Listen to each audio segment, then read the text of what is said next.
आज आहे 12 जून 2024. आजपासूनचा परत एक शेतकऱ्यासाठी अंदाज येत आहे.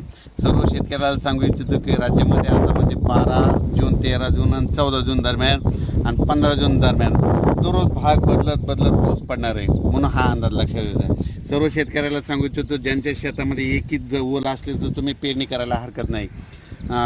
पेरणी करण्यासाठी चांगलं पोषक वातावरण, म्हणून हा अंदाज लक्षात घ्यायचा.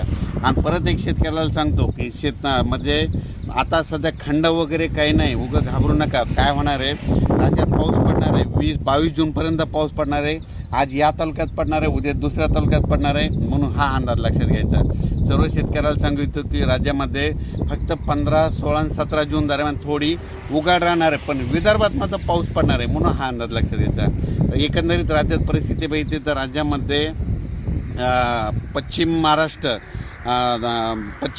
मराठवाडा आणि तसेच या भागामध्ये 12 जून, 13 जून, 14 जून, 15 जून दरम्यान ओढे नाले वाचतील तसं आणखीन एक पाऊस पडणार आहे. काही काही ठिकाणी वाहुणी पडणार आहे, मुसळधार, कुठं रिमझिम, कुठं पेंडवालता पाऊस पडणार आहे, म्हणून हा अंदाज लक्षात घ्या.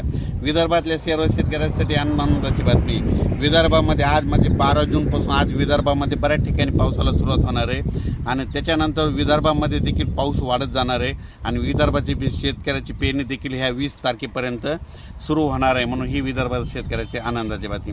परत एक राज्यातील सर्व विभागावाईज घेतलं तर सर्वात पूर्व विदर्भात आज म्हणजे 12 जूनपासून पूर्व विदर्भामध्ये पावसाला बऱ्याच ठिकाणी सुरुवात होणार आहे.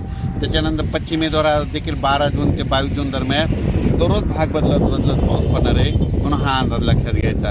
आणि त्याच्यानंतर मराठवाड्यात देखील सर्व शेतकऱ्याला सांगू इच्छितो की म्हणजे 12, 13, 14 जूनपर्यंत दररोज वेगवेगळ्या भागात पाऊस पडणार आहे आणि एकच ओल असले तर पेरणी करायला हरकत नाही, म्हणून हा अंदाज लक्षात घ्यायचा. ओल जर नसले तर पेरणीचा निर्णय घेऊ नये, म्हणून हे देखील लक्षात घ्यायचं.